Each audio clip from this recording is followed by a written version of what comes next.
ጻድቅ የዚህ ታላቅ ደብር ዋና አስተዳዳሪ ክቡራን የደብሩ አገልጋዮች መምህራን ወንጌል ሰባክያን ወንጌል ያሬዳውያን ሊቃውንተ ቤተ ክርስቲያን አባቶች መነኮሳትና ቀሳውስት ክቡራን ወንድሞች ዲያቆናት ክቡራን ዘማሪያን ክቡራን የደብሩ ሰንበት ትምህርት ቤት መዘምራን ክቡራን እግዚአብሔር ልጆች አባቶች እናቶች ወንድሞችና እህቶች እንዲሁም ሕፃናት ሁላችሁም በልዑል እግዚአብሔር ስም እንደምን አደራችሁ እንደምን አረፈዳችሁ አምላካችን እግዚአብሔር በዚህ ዕለት በዚህ ሰዓት በዚህ ቅዱስ ቦታ ተገኝተን ቅዱስ ሕያው ዘላለማዊ የሆነውን ቃሉን እየሰማን እንድንባረክ ስለፈቀደልን ስሙ ለዘለዓለም የከበረና የተመሰገነ ይሁን። የሊቃውንት አምላክ የምስጢር ባለቤት የቅዱሳን ፈጣሪ የአባቶቻችን አምላክ እግዚአብሔር በመካከላችን ተገኝቶ ምስጢርን ጥበብን እንዲገልጥልን የእርሱ ቅዱስ ፈቃድ ይሆንልን። የተወሰኑ ደቂቃዎች የምንማማርበት የትምህርት ርዕስ ሰው ከዚህ እንጀራ ቢበላ ለዘላለም ይኖራል በሚል ርዕስ ይሆናል። የዮሐንስ ወንጌል ምዕራፍ 6 ቁጥር 51 ላይ የሚገኝ ቃል ነው። አንድ ላይ ቃሉን እንዳትረሱት አንድ ላይ ትላላችሁ። ሰው በሉ ሁላችሁም ሰው ከዚህ እንጀራ ቢበላ ለዘላለም ይኖራል። ሰው ከዚህ እንጀራ ቢበላ ለዘላለም ይኖራል። የዮሐንስ ወንጌል ምዕራፍ 6 ቁጥር 51 ላይ የሚገኝ ኃይለ ቃል ነው። ይህንን ኃይለ ቃል መነሻ ላደርግ የፈለኩበት ምክንያት ዕለቱ ዕለተ ሰንበት ስለሆነ ቅዳሴው ላይ የሚከናወኑ ምስጢራትንና የቤተ ክርስቲያንን ዋና ተልእኮ ዓላማ እሱን ለማሳየት ያህል ነው። ብዙዎቻችን እጅግ በጣም መልካም ነው በዕለተ ሰንበት እንዲህ በስተን መገኘታችን ደስ የሚያሰኝ ነው። ጉባኤያት እየተሰሩ ነው። ትናንትና ማታም ብዙ ወጣት ነበር፣ ብዙ ህዝብ ነበር። እጅግ በጣም ደስ የሚያሰኝ ነው እና ዋናው የጉባኤያቱ ዓላማ የቤተ ክርስቲያን አገልግሎት ዋና መሰረታዊው ዓላማ ቅዳሴና በቅዳሴ ላይ የሚከናወኑትን ምስጢራት መሳተፍ ነው። የቤተ ክርስቲያን ትልቁ ግብ የሚባለው እሱ ነው።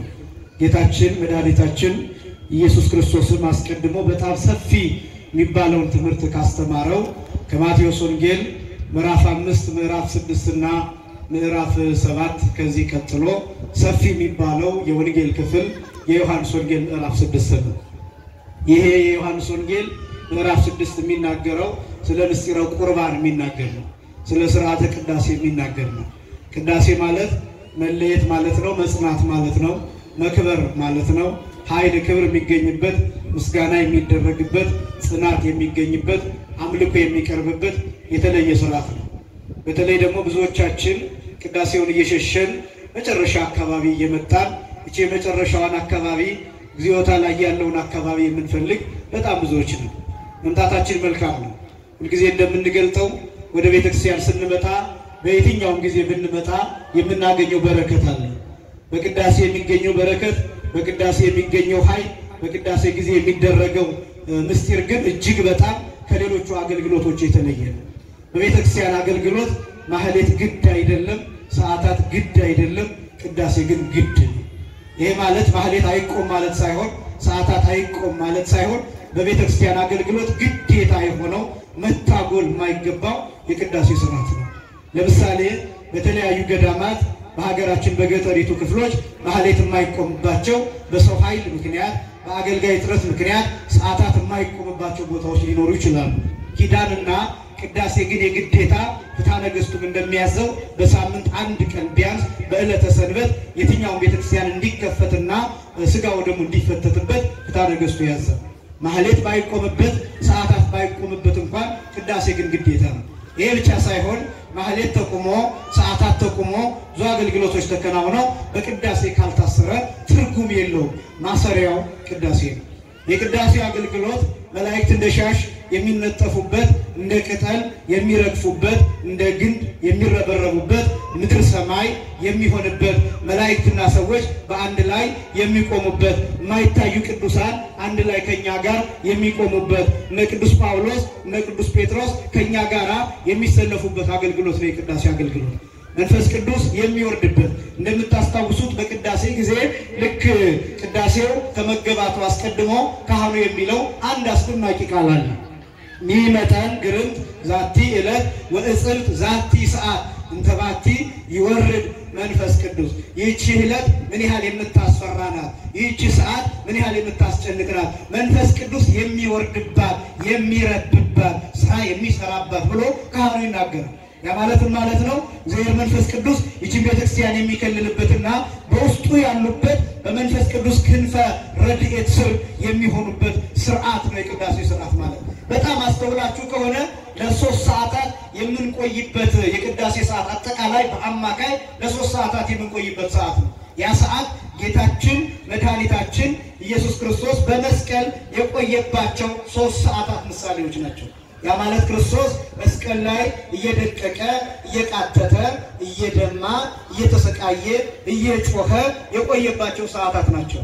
ደሙ እንደ ጎርፍ እየወረደ መላእክት ደሙን በጽዋ እየቀዱ ወደ ዓለም እየረጩ በመስቀሉ ስር እያመሰገኑ ዲያብሎስ ድል የተነሳበት ሰይጣን የተሸነፈበት ዘንዶ የተቀጠቀጠበት ሰዓት የእነዚያ ሰዓታት ምሳሌዎች ናቸው። ቅዳሴ ማለት እንደሱ ነው። ለምሳሌ ካህኑ አሐዱ አብ ቅዱስ ብሎ የቅዳሴው ስርዓት ከጀመረ በኋላ ምንም ቢሆን ከመስቀሉ አይወርድም። ያ ማለት ነው ቅዳሴውን አያቋርጥም። እናቱ ብትሞት፣ ወንድሙ ቢሞት፣ አጎቱ ቢሞት፣ ሌላ ችግር ቢገጥመው ቅዳሴውን አያቋርጥም። ምናልባት ሰውየው ራሱን ከሚቆጣጠርበት ነገር ውጭ ካልሆነ በስተቀር በዚህ ምክንያት ስርዓተ ቅዳሴው አይቋርጥም። ለምንድን ነው እንደዛ የሚሆነው ቢባል ጌታችን መድኃኒታችን ኢየሱስ ክርስቶስ በመስቀል ላይ 3 ሰዓታት ቆይቷል። መስቀሉን እንዲያቋርጥ ተጠይቋል። የማቴዎስ ወንጌል ምዕራፍ 27 ቁጥር 41 ጀምሮ ስትመለከቱ እመሰው እንደ እግዚአብሔር አንተ ረድ መስቀልከ ንርአይ ወንእመን ብከ፣ አንተ የእግዚአብሔር ልጅ ከሆን ከመስቀል ውረድና እንመንብህ ተብሎ ተጠይቋል። ጌታችን መድኃኒታችን ኢየሱስ ክርስቶስ ግን ከመስቀል አልወረደም። ለምን? ክርስቶስ ከመስቀል ቢወርድ መዳናችን ይቋረጣል፣ መዳናችን ይቀራል፣ ቤዛነት ይቀራል፣ ካሳ ይቀራል። ካሳ አይከፈልም፣ ሙሉ አይሆንም፣ ከሲኦል አንወጣም፣ ትንሣኤ አይሰበክም። ስለዚህ ክርስቶስ የመስቀሉን መከራ አላቋረጠው። ልክ እነዚያ በቤተክርስቲያን ያሉ አገልግሎቶች እንዲሁ አይቋረጡም። አባቶቻችን ቅዳሴውን አያቋርጡም። እስከ መጨረሻው ድረስ የለበሱትን ልብስ ለብሰው ጸንተው ይቆያሉ። በእሳት እየተገረፉ በእግዚአብሔር ቃል እሳት እየተገረፉ ይቆያሉ። በምስጋና እሳት በመስዋዕቱ እሳት እየተቃጠሉ ይቆያሉ። በትኩረት እየተቃጠሉ ይቆያሉ። የምን ምሳሌ ነው ቢባል ክርስቶስ በመስቀል ላይ እየቃተተ የመቆየቱ ምሳሌ ነው። ምእመናንስ ምን ይሰራሉ? ምን ያደርጋሉ በቅዳሴው ጊዜ ቢባል ልክ በመስቀሉ ስር ሁላችንም ተገኝተን የክርስቶስን የደም ፏፏቴ እየጠጣን የምንቆይበትን ምስጢር የሚያሳይ ነው። ምስጢረ ቁርባን የሚባለው ስርዓተ ቅዳሴ የሚባለው ይህንን ምስጢር የሚያሳይ ነው። ጌታ ስርዓተ ቅዳሴን በተመለከተ በዚሁ በዮሐንስ ወንጌል ላይ ምዕራፍ 6 ላይ አስቀምጧል። የዮሐንስ ወንጌል ምዕራፍ 6 ላይ ባጭሩ ጌታችን 5 እንጀራና 2 ዓሣ አበርክቶ 5000 ሰው አጥግቦ 12 መሶብ ትርፍራፊ የተነሳበትን ታሪክ የሚነግረን የወንጌል ክፍል ነው። በጣም አስደናቂው ለምንድን ነው መሰላችሁ? ጌታ ይህን ኅብስት አበርክቶ ያበላው በአይሁድ አንድ ትውፊት አለ። ያ ትውፊት ምን አይነት ትውፊት ነው? መና የተሰወረ መና አለ። ያን የተሰወረ መና የምንመገብበት ጊዜ አለ ብለው ያምናሉ። እስራኤላውያን መና ከወረደላቸው በኋላ መናው መውረዱ ለልጆቻቸው ምልክት እንዲሆን በእንስራ መናው ተቀምጧል። ማለት ነው በቅድስተ ቅዱሳን ውስጥ ከአሮን በትር ጋር ከጽላቱ ጋር በቅድስተ ቅዱሳን ውስጥ ይቀመጥ ነበር መናው። በጣም አስደናቂው ምንድነው መሰላችሁ? ያ መና በብሉይ ኪዳን ማለት ነው አንድ ቀን ሲያድር ይተላ ነበር ከአርብ በስተቀር። የአርቡ ግን ቅዳሜው ተጨምሮ ስለሚወርድላቸው አርብ ለቅዳሜ ያሳድራሉ። ቅዳሜ ምንም አይሆንም፣ የእግዚአብሔር ፈቃድ ስለሆነ በሰንበት ቀን ለመልቀም እንዳይወጡ ማለት ነው። በሌላው ጊዜ ግን ብዙ ለቅመው ሲያሳድሩት በማግስቱ ተልቶ ተበላሽቶ ያገኙት ነበር፣ ይሸት ነበር። ነገር ግን በእንስራ የተቀመጠ መና አለ፣ ለዘመናት ለዓመታት የተቀመጠ። ያ በእንስራ የተቀመጠው መና አይበላሽም፣ አይሸትም፣ አይተም። በዘመነ ኤርምያስ ወይም በነቢዩ ኤርምያስ ዘመን ግን እስራኤላውያን ወደ ባቢሎን ሊማረኩ ሲሉ እግዚአብሔር ኤርምያስን እንዲህ ብሎ አዘዘው፣ መናውን ሰውረውና ቆልፍበት፣ ቁልፉን ለፀሐይ ስጠዋል። ኤርምያስ ይህንን አደረገ። መናውን ሰወረው፣ ቁልፉን ወደ ፀሐይ ወረወረው። ያ መና ተሰወረ። ከኤርምያስ ዘመን በኋላ ያ መና ታይቶ አይታወቅም። እና ምንድነው እነሱ ይፈልጉት የነበረው? መሲህ ሲመጣ ይህንን መና ከተሰወረበት አውጥቶ ይመግበናል ብለው ያምኑ ነበር። ያ መና ደግሞ የሚሰጠው ለተወሰኑ ሰዎችና ለተመረጡ ሰዎች ብቻ ነው ተብሎ ይታመን ነበር። ለዚህ ነው ክርስቶስ ያ መሲህ እኔ ነኝ ሲል 5000ና 2 ዓሣ አበርክቶ የተሰወረውን መና ሰጥቶን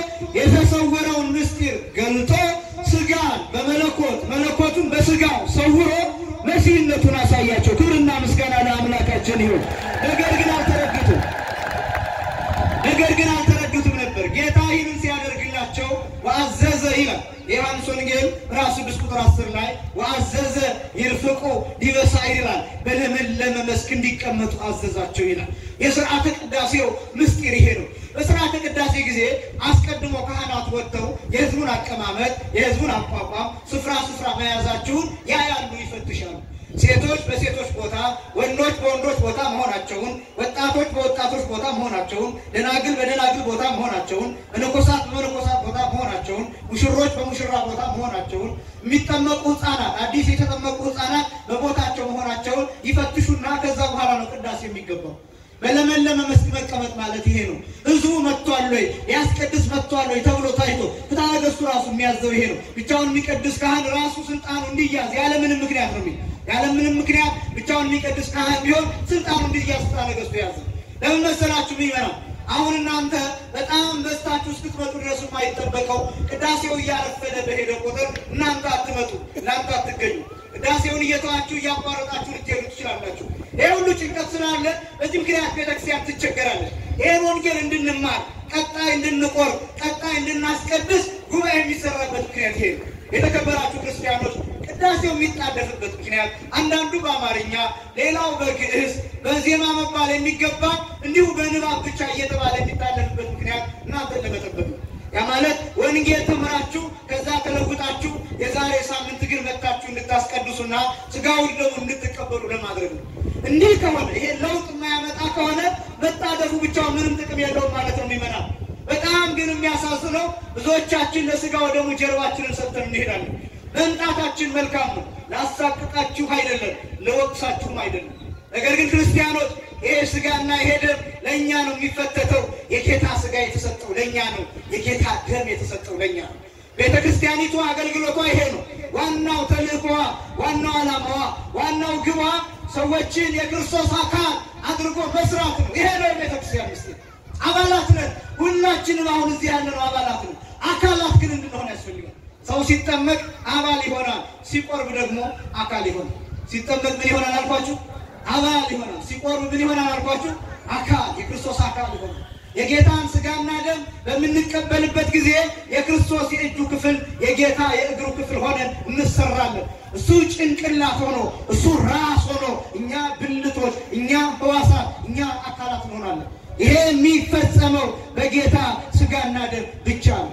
ሰዎች ንስሐ ገብተው ቀኖናቸውን ተቀብለው ፈጽመው ይፍቱኝ ብለው ካህኑ እግዚአብሔር ይፍታ ካላቸው በኋላ ሥጋውን ደሙን ሲቀበሉ ወደ ነበሩበት የክርስቶስ የአካል ማንነት ውስጥ ይገባሉ።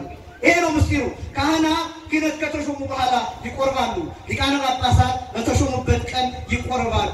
ፓትርያርኮች በተሾሙበት ቀን ይቆርባሉ። ሕፃናት በተጠመቁበት ቀን ይቆርባሉ። ከ40 ዓመት በላይ ከ80 ዓመት በላይ ይሁን በተጠመቀበት ልጅነት ባገኘበት ቀን ሥጋውን ደሙን ይቀበላል፣ ይቆርባል። ከዚያ የክርስቶስ አካል ሆኖ ይሰራል። ክብርና ምስጋና ለአምላካችን ይሁን። ይህን ጸጋ የሰጠን አምላክ በጌታ ሥጋና ደም ውስጥ አስደናቂ ነገሮች አሉ። በጣም በነገራችን ላይ በወንጌል ውስጥ እጅግ በጣም ድንቅና ረቂቅ የሚባለው ክርስቶስ ሥጋውን ደሙን የሰጠበት ምስጢር ነው። በህብስቱ ሕይወት ተቋጥሯል። ሕይወት ዝም ብሎ እንዳይመስላችሁ። ይሄ ቤተክርስቲያን የምታዘጋጀው መስዋዕት፣ የምታቀርበው መስዋዕት ዝም ብሎ እንዳይመስላችሁ ሕይወት ያለበት ነው። የዘላለም ሕይወት ምስጢር የተቋጠረበት ነው። አግናጢዮስ ዘአንጾኪያ ወይም ንጥው ለአንበሳ የሚባል ለአንበሳ የተሰጠ የሚባል ወይም ደግሞ የአንጾኪያ ሊቀ ጳጳስ የነበረው አግናጢዮስ የጌታ ሥጋና ደም በሜዲሰን ኦፍ ኢሞርታሊቲ ብሎ ይጠራዋል። ምን ማለት ነው? ያለ መሞት መድኃኒት ማለት ነው። የሕያውነት መድኃኒት፣ ዘላለም የመኖር ምስጢር የተቋጠረበት ማለት ነው። የክርስቶስ አካል የመሆን ምስጢር የተቋጠረበት፣ ጥበብ ያለበት፣ ፍቅር ያለበት፣ ሕይወት ያለበት፣ ሰላም ያለበት፣ መረጋጋት ያለበት፣ ቅድስና የሚገኝበት፣ ይቅርታ የፈሰሰበት፣ ኪዳን የተቀመጠበት ጽዋ ነው በቤተክርስቲያን የሚሰጠው። የተከበራችሁ ምእመናን እሱን ነው የምንከበው። በቅዳሴ ጊዜ የሚሰጠው ምስጢር እሱ ነው። ልክ ሳይንቲስቶች ተሰብስበው አንድን ነገር ተመራምረው ውጤቱን እንደሚያሳውቁ ሁሉ የቅዳሴው ስርዓት ከመጀመሪያው ጀምሮ ካህናቱ ህብስቱና ወይኑ ወደ ሥጋነት ወደ ደምነት እስኪቀየር ድረስ ይጸልያሉ። እናንተም ትሳተፋላችሁ። እግዚኦ ተሳሃለነ ትላላችሁ። አቤቱ ማረን፣ አቤቱ ራራልን ትላላችሁ። ሰላም ለኩልክሙ ሲል ካህኑ ስለ መንፈስከ እንደ ቃል ይሁን ሥጋው ደሙ ይለወጥ እያላችሁ ትጸልያላችሁ። በየመሃሉ አሜን ትላላችሁ። ስለ ራሳችሁም ጭምር ትጸልያላችሁ። ጸሎተ ንስሐው ሲደገም ትወድቃላችሁ፣ ራሳችሁን ዝቅ ታደርጋላችሁ፣ በእግዚአብሔር ፊት ትነጠፋላችሁ። ከዛ ሰውነታችሁን ሕዋሳታችሁን እግዚአብሔር እንዲቀድስላችሁ ትለምናላችሁ።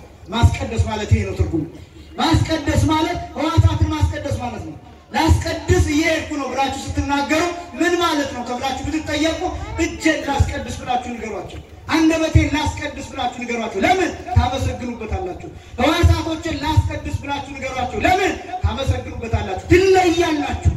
እዚህ ስትሆኑ ንጹሐን ትሆናላችሁ። እዚህ ስትሆኑ ሕዋሳቶቻችሁ ለ3 ሰዓታት በእግዚአብሔር ፊት መስዋዕት ሆነው ይቀርባሉ። በእውነት ክብርና ምስጋና ለአምላካችን ይሁን። ይህን ክብር የሰጠን አምላክ ቅዳሴ ይሄድል በእግዚአብሔር ፊት የመቆም ዕድል ቅዳሴ በእግዚአብሔር ፊት የመቆም ዕድል ከመላእክት ጋር የመቆም ዕድል ከቅዱሳን ጋር የመቆም ዕድል ከነቅዱስ ጳውሎስ ጋር ሥጋና ደም የመካፈል ዕድል ክርስቶስን አካል የማድረግ ዕድል የክርስቶስ አካል ሆኖ የመቆጠር ዕድል ማህበር የመሆን ዕድል ቤተሰብ የመሆን ዕድል ከምድር ወጥቶ ወደ ሰማይ የመሄድ ዕድል ወደ ዘላለም ሕይወት ምስጢርና ወደ ዘላለም ደስታ የመግባት ዕድል ነው ቅዳሴ ማለት።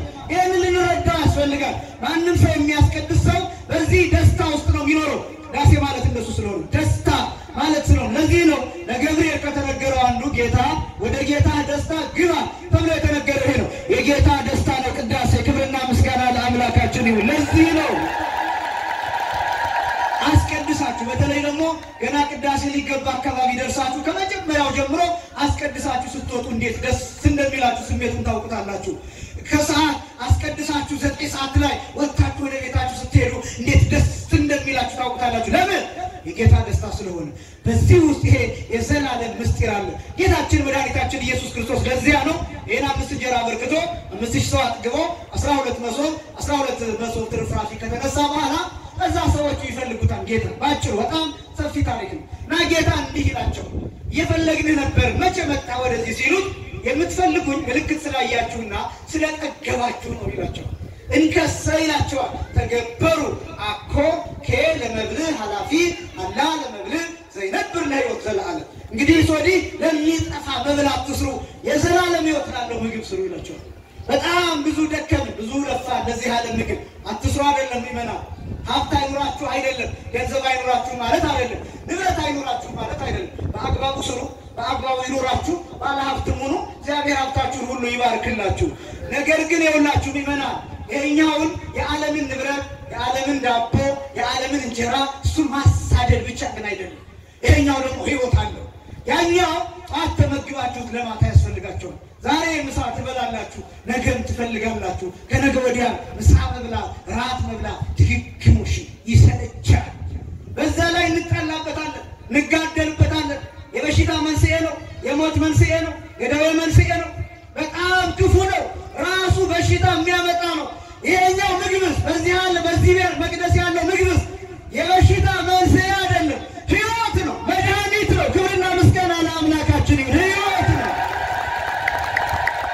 ምን አይነት ሕይወት ብትሉ ደግሞ የዘላለም ሕይወት፣ የዘላለም ሕይወት ያለበት ማይሰለች ሕይወት፣ ወደዛኛው ወደ መንግስተ ሰማያት እንድንነጠቅ የሚያደርግ ሕይወት፣ የዘላለም ሕይወት፣ የዘላለም ደስታ ያለ። ታውቃላችሁ ሥጋው ደግሞ ምስጢር ይገልጣል። ታውቃላችሁ የሥጋው ደግሞ ዕውቀት ይገልጣል። ታውቃላችሁ የሥጋው ደግሞ ከጸበል በላይ ነው። ብዙ ቦታ ይሄን አስተምራለሁ። እኛ ኦርቶዶክሳውያን ጸበል ለመጠበቅ ብዙ ኪሎ ሜትር አቋርጠን እንሄዳለን። ሰፈራችን አጠገብ ያለው ቤተክርስቲያን ሄደን ግን መቆም አንፈልግም። ብዙ ችግራችን ይሄ ጸበል እንዲፈውሰን እንጠብቃለን። ሥጋው ደግሞ ለኛ ቀላል ነው። እንፈራዋለን እኮ መልካም ነው፣ እናከብረዋለን እኮ መልካም ነው። ግን እያከበርነው ሸሸነው፣ እየፈራነው ሸሸነው። ከመድኃኒት ራቅን፣ ከሕይወት ራቅን። ማክበር ይሄ ነው ወይ? መሸሽ ይሄ ነው ወይ? መፍራት ይሄ ነው ወይ? አለመቁረብ ነው ወይ? ማክበር እኮ መቀበል ነው። ማክረብ እኮ መቁረብ ነው። የሚያስፈልገው እኮ የመጀመሪያው ማመን ነው። ለመቁረብ ምን ማለት ነው? ማመን ምስቱ ተለውጦ ሥጋው ለእግዚአብሔር እንደሚሆን ወይኑ ተለውጦ ደግሞ ለእግዚአብሔር እንደሚሆን ማመን። ሁለተኛ ከኃጢአት ንጹህ መሆን።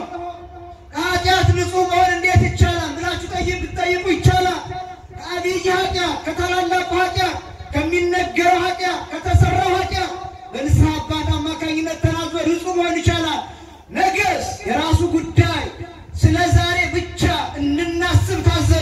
ለነገ ኃጢአት አቅዶ አይደለም። ነገር ግን የዛሬውን ካደረግን ስለ ነገ ራሱ ይጠብቀናል። ስለዚህ ዛሬ ቁረብ፣ የመዳን ቀን ዛሬ ነው። እንዲያውም አሁን ነው። ቅዱስ ጳውሎስ እንደተናገረው በጣም ብዙዎቻችን ነጋዴ ስለሆንን ነገ ገና በትርፍ እሸጣለሁና ዛሬ አልቆርም ብለን እንሸሻለን። ነገ ብትሞትስ? ነገ ለመነገድ አቀድ፣ ግን ደግሞ ብትሞትስ? ሞት ቢቀድምህስ? ስጋውን ደግሞ ሳትቀበል በኃጢአት እንደሆን ብናልፍስ? እስከ መቼ እየሸሸን እስከ መቼ እየራቅን ከማዕድ እየተለየን በይሉኝታ እየተከበብን እየተሸበብን ሳንቆርብ ከስጋው ደግሞ ርቀን እንዴት እንሆናለን? ሕይወት ቤተክርስቲያኒቷ ዋናው አገልግሎቷ እሱ በጣም ይገርመኝ። ዋናው አገልግሎቷ ስጋውን ደግሞ ማቀበል ነው። ለዚህ ነው ማለት ግድ አይደለም ያልኳችሁ። አይቆም አይደለም፣ ምስጋና አይደለም፣ በረከት የለውም ይመላልኩ ሰዓታትን ግድ አይደለም ያልኳችሁ። ለዚያ ነው ምስጋና በረከት የለውም እያልኩ አይደለም። ግዴታው ግን ቅዳሴ ነው። የቤተክርስቲያን ተልእኮ በመጨረሻ ቀን ጌታ ሐሙስ ምሽት ለሐዋርያት የማቴዎስ ወንጌል ምዕራፍ 26 ቁጥር 26 ጀምሮ ይሄው ሥጋዬ ነገ በመልዕልተ መስቀል የሚፈተተው ይሄው ደሜ ሁላችሁ ከእርሱ ጠጡ ካለ በኋላ እንዲህ አለ፣ ስለ ብዙዎች ኃጢአት ለይቅርታ የሚፈስ የአዲስ ኪዳን ደሜ ይህ ነው። ክብርና ምስጋና ለአምላካችን ይሁን። የተከበራችሁ ክርስቲያኖች ጽዋ ውስጥ ይቅርታ ፈሶበታል፣ ይቅርታ ተጨምሮበታል። ሕይወት የተላለፈው በዚህ በኩል ብቻ። ክርስቶስ ምን አደረገ መሰላችሁ? በስጋው የእኛን ሞት ወሰደ። ከዛስ ስጋውንና ደሙን ለእኛ ሲሰጠን ልክ መድኃኒት እንደሚጨመርበት ልክ እንደዛ ሕይወትን ጨመረበትና ሁላችሁ ከእርሱ ጠጡ ብሎ ሰጠን። ስንጠጣ የእርሱ ሕይወት ወደኛ ተላለፈልን። ቅዱስ ኤፍሬም እንዲህ ብሎ እንደተናገረው ዘዚአነ ሞተ ነሳ ወእንቲአሁ ሕይወተ ወሀበነ፣ የእኛን ሞት ወሰደ የእሱን ሕይወት ለእኛ ሰጠን። ክብርና ምስጋና ለአምላካችን ይሁን። ይሄ የሚፈጸም በዚህ ነው። ልክ ሀበነ ከመባሉ በፊት እንዲህ ይላል ካህኑ ለሕይወተ ይኩን ነው ሀቦሙ ለሕይወት ይኩን ነው ለዘላለም ሕይወት የሆናቸው ዘንድ ይህን ስጣቸው። ደምረ ከሀቦሙ ጨምረ ስጣቸው፣ ደምረ ስጣቸው ይላል። ምንድነው ጨምረ ስጣቸው? ያኔ እንደተናገርክ ሕይወት ጨምረ ስጣቸው ይላል። ሕፃናቱ ይህን ስጋና ደም ሲቀበሉ ያድጋሉ። የማደግ መንፈስ ይሰጣቸው፣ የፍርሃት መንፈስ፣ ያ ማለት እግዚአብሔርን የመፍራት መንፈስ ይሰጣቸው፣ እውቀት ይገለጥላቸው። ዓለም ላይ ብዙ ስር የሚምስ ሰው በጣም ብዙ ነው። ቅጠል የሚበጥስ ሰው በጣም ብዙ ነው። መድኃኒት የሚፈጭ ሰው በጣም ብዙ ነው። ይሄ የአሳ ዘይት የምናምን ለአይምሮ ጥሩ ነው እየተባለ ለሕፃናት የሚሰጥ ብዙ አይነት ነገር ነው። እኔ አሁን ያን አድርጎ ይህን አታድርጎ አይደለም፣ ግን ማረጋግጥላችሁ ነገር ዓለም ላይ ካለው ነገር በሙሉ እውቀትንና ጥበብን የሚገልጥ እንደ ስጋው ደግሞ ያለ የለም። ክብርና ምስጋና ለአምላካችን ይሁን። አባ ሕርያቆስ እንዲህ ይላል፣ ጽዋ እንተ እምኔኪ ይላል፣ ከአንቺ ለተገኘ መጠጥ አንክሮ ይገባል፣ አድናቆት ይገባል ይላል። ለእለ ይሰትይዎ በአሚን ይላል፣ አምነው ለሚቀበሉት ለሚጠጡት ሰዎች ይላል። ዘያግወስዕ ጥበብን እውቀትን የሚገልጥ ወይሁ ሕይወተ መድኃኒትንና ሕይወትን የሚገልጥ ነው። ጥበብ ስጋዊ፣ ጥበብ መንፈሳዊ ይገለጥልሃል። የሚጠቅምህ እውቀት በልክ ይሰጣል፣ ስጋውንና ደግሞ ስትቀበል። ቅዱስ ዮሐንስ አፈወርቅ ደግሞ ሲናገር ወሶበ ይበጉ ውስተ ልበ ንጹሐን ያድንቀው ተናግረው ይላል። በቅተህ ነቅተህ ስትቀበለው ያን ጊዜ እውቀትን ጥበብን እንድትናገር ያደርጋል ይላል። የጌታ ስጋና ደም ማለት እሱ ነው። ጌታ የዘላለምን ሕይወት ምስጢር በዚህ ስጋና ደም አስቀምጦበታል። ስለዚህ ጌታ የሕይወት እንጀራ እኔ ነኝ አለ። የዮሐንስ ወንጌል ምዕራፍ 6 ቁጥር 48 ላይ፣ የዮሐንስ ወንጌል ምዕራፍ 6 ቁጥር 51 ላይ ደግሞ ሕያው እንጀራ እኔ ነኝ አለ። ሰው ከዚህ እንጀራ ቢበላ ለዘላለም ይኖራል አለ። ክብርና ምስጋና ለአምላካችን ይሁን። በእውነት ለዘላለም በጣም የሚገርመው ቀጥሎ ራሱ የሚለው ሁልጊዜ የሚጠቀስ ስጋዬን የበላ ደሜን የጠጣ የዘላለም ምን አለው? ሕይወት አለው። እኔ በእርሱ እኖራለሁ፣ እርሱም በእኔ ይኖራል፣ በመጨረሻው ቀን ከእኔ ጋር አስነሳዋለሁ። ክብርና ምስጋና በእውነት ለአምላካችን ነው። ከዚያ ቀጥሎ ደግሞ ስጋዬ እውነተኛ መብል ነው ይላል። ስጋዬ እውነተኛ መብል ነው፣ ደሜ እውነተኛ መጠጥ ነው ይላል። በዚህ ዓለም ላይ እውነተኛ የሚባል ምግብ፣ እውነተኛ የሚባል መጠጥ የጌታ ስጋና ደም ብቻ ነው። የተከበራችሁ ምእመናን እየጨረስኩኝ ነው። የዚህ ዓለም ምግብ አጭበርባሪ ሊበላው ይችላል፣ ሌባም ሊበላው ይችላል፣ ሰርቆ ሰው ቢራ ሊጠጣ ይችላል፣ የሆነ ገንዘብ ኪሱ ሊኖረው ይችላል። የጌታን ስጋና ደም ግን አጭበርብሮ መቀበል አይቻልም። ምክንያቱም በራሱ ጠባዩ ምን አይነት ነው? የጌታ ስጋና ደም ይለያል።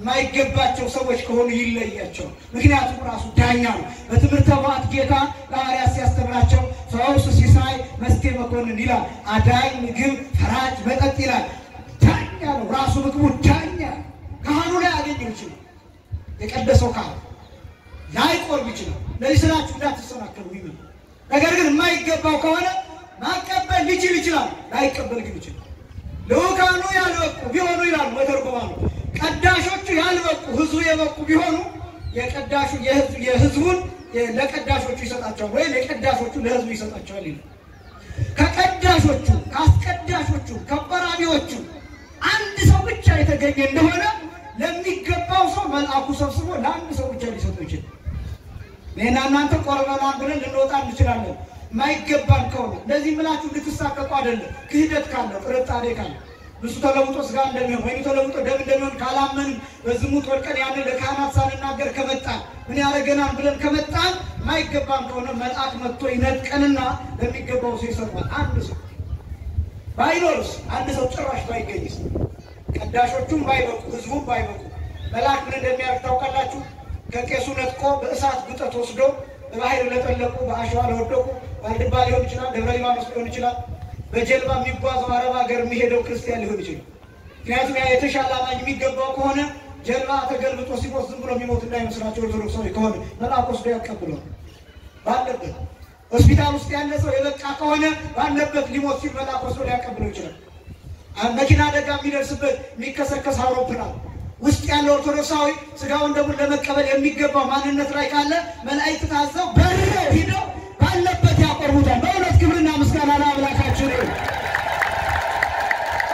የተከበራችሁ ክርስቲያኖች እቺ ቤተክርስቲያን ዓለምን ነው የምታገለግለው አሁን እዚህ በኮ ሚካኤል ሲቀደስ እዚህ ብቻ የሚቀደስ ይመስላችኋል አይደል አገልግሎቱ እዚህ ብቻ ይመስላችኋል አይደል ቅዳሴያኑ አምስቱ ቅዳሴያት የሚያገለግሉት እዚህ የቆሙት ምእመናን ብቻ ይመስላችኋል አይደለም የሚያገለግሉት ዓለምን ነው ምክንያቱም መልአክ ወስዶ ከነሱ ነጥቆ ወስዶ በባህር ለጠለቁ በአሸዋ ለወደቁ አሜሪካ አውሮፓ ላሉ ለሚገባቸው ሊያቆርባቸው ይችላል እቺ ቤተክርስቲያን የምታገለግለው ዓለምን ነው ክብርና ምስጋና ለአምላካችን ይሁን አስደናቂ አገልግሎት ነው እቺ ቤተክርስቲያን የዓለም ብርሃን ጭምር ናት በቅዳሴው መሃል ከምትጸልየው ጸሎት አንዱ የወንዙን ውሃ ምላልን ብላ ትጸልያለች የወንዙን ውሃ ጥቅም የተረዳችው እቺ ቤተክርስቲያን ገና የሀገር ግድብ ከመታሰቡ አስቀድሞ ወንዙ ውሃ ካልሞላ አባይ አይገደብም አይደለም አባይ ካልተገደበ ኤሌክትሪሲቲ አናገኝም ሌላም ሀገር እናገኘው ኢትዮጵያ የኃይል ምንጭ እንደሚታወቀው አብዛኛው የውሃ ግድብ ነው ስለዚህ የወንዙን ውሃ ምላልን ትላለች ምን ማለት ነው